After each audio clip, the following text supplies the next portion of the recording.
Good morning, everybody. It's Steve with Real Progressives.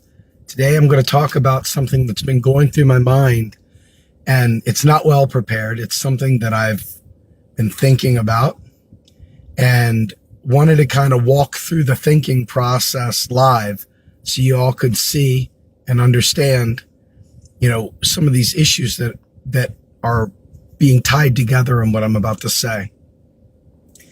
So we all know that in order for the government to be able to provision itself, it needs to be able to impose and collect a tax. That tax doesn't pay for anything. It just allows the currency to actually have value, to force you to need it, right? So the government, in order for it to be able to spend $700 billion on the military, it needs to be able to provision itself using its currency, which gets its backing, again, because of the full faith and credit backed on our ability to impose and collect a tax. So as I was thinking about this, it's like, it ruffles our feathers when we hear about taxpayer dollars, right? They're spending my tax money. They're spending, and that we know that's empirically not true, but it's the tax. As Warren Mosler says, imposing the tax creates buyers and sellers of goods. It creates markets because you need to have the currency to pay the tax, right? So they've imposed a situation where the only real work out there, et cetera, is what the government wants to provision itself to do. So government wants to provision itself to create war. But it's not just war for the sake of war, right? It's war for the sake of creating markets and more access to resources, trade lanes, you name it. And I just keep thinking to myself, okay, so it's not taxpayer dollars they're spending, but it's taxpayer liabilities that are enabling the military to be blown up like that, right? So as we talk about the public money, I kept thinking to myself, why is it that libertarians and right-wingers and others like that are not complaining about government spending in the military, but they complain about domestic spending? And for the life of me, I couldn't quite put all this together. I couldn't quite understand. I mean, I understood it the way we talk politically, but fundamentally, I couldn't understand the logic behind it. But here we are. Every time we talk about spending on healthcare, even people on the left are like, well, let's cut the military budget and then we can spend. We know that's fundamentally flawed too. That's not the right way of looking at economics either, because the government neither has dollars nor doesn't have dollars. It creates dollars every time it spends, right? So we know we don't need to cut military spending to afford healthcare. That's a false statement altogether. And anybody that says it, just for the record, it's completely a lie. But it's still public money. And they're spending that money in our name. In our name, they're spending that public money on the military. And in our name, they're engaging in non-wars, military action, if you will. For who? For what? And the more you think about it, if it's public money, and it is public money, what of the public do you know of wants us randomly going in countries for shits and giggles? How many of you all think that even the most normal run-of-the-mill right-winger is thinking in their sleep how great it would be to just go into a random country and start bombing them? I tell you, I promise you, that's not how they're thinking. So you got to ask yourself, who is served by going to war? Who is served by using our public money on these actions? So not only are we providing the body count, not only are we, the poor, the regular people, providing the body count for these wars, but we're also in our name providing the public money for these wars that don't serve us in any way, shape, or form, but provide access to real resources in foreign nations. You start realizing this imposition of a tax, which is necessary for good or for evil, it's necessary. But it is literally being leveraged to allow our government the space. It's not the Federal Reserve doing this stuff. We need to clear that one out of the way altogether. But there's capture. Our government is truly captured by corporate interest, by the military-industrial complex, which is made up of many of these major corporations that derive a huge benefit from public money. And the real resources that are all over the world that have yet to be exploited, that take thousands of years to create. Think about how many years it takes to create oil. Fossil fuels. How many years does it take a fossil to go from human or animal to fuel, to oil?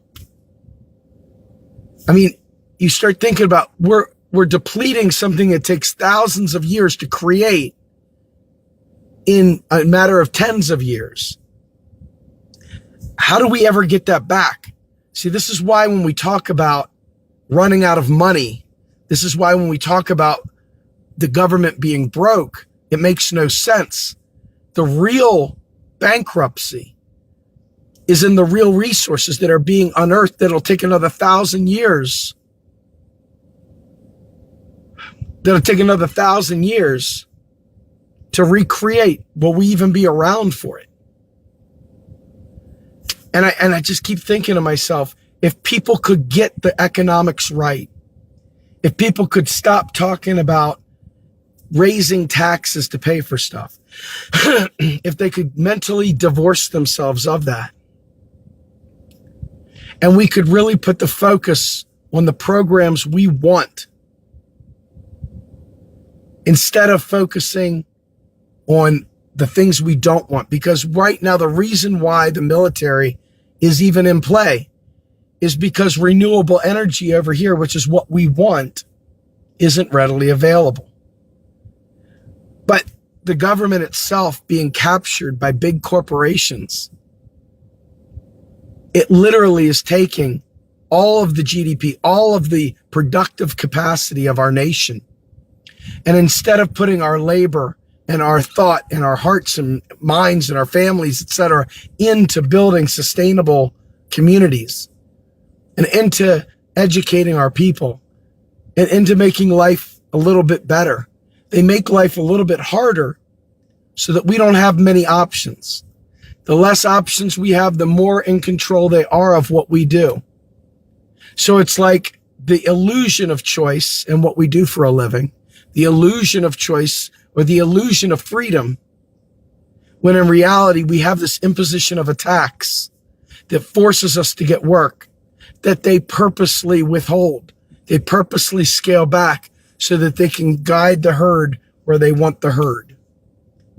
And I think that it's really important to start seeing that as it is, as opposed to worrying about where we're going to get money to pay for programs. It's really important in my mind to see the relationship between the government being captured and how that public money is spent and what drives our need to get more of that money so that we can pay our taxes and survive. I think this is a really important thing. Think about this. I haven't fully baked it out. I'm walking through it. I mean, there's more to it than this, but just on the surface, this right here, you'll go to jail. You can't stop paying taxes. That's not how it works. This is the problem, right? You don't want to throw the baby out with the bathwater. This exact thing that's being used for the military is the exact same thing that you need for Medicare for all. It's the exact same thing you need to get rid of student loans. It's the exact same thing you need for free college. See how I'm saying this? The polar opposites, good versus evil. And so the taxes, even though they don't pay for anything, They drive the need for us to have that currency. So we really have to stop talking about how we're going to pay for stuff. We need to really, really stop thinking that way, because they use this against us. And we end up fighting to raise taxes, good intentions, thinking that we got to raise taxes. And all we're doing is limiting our freedom, limiting our ability to make choices other than joining the military. They're limiting our choices for doing work outside the military industrial complex. They're limiting our choices by making money so difficult to get a hold of that we're forced into bad situations. They put us in these very, very bad situations that only they can solve. I think we need to really dig into this. I think this is something important. I hope you all understand what I'm talking about. If you don't, that's okay. I'll keep coming back to this.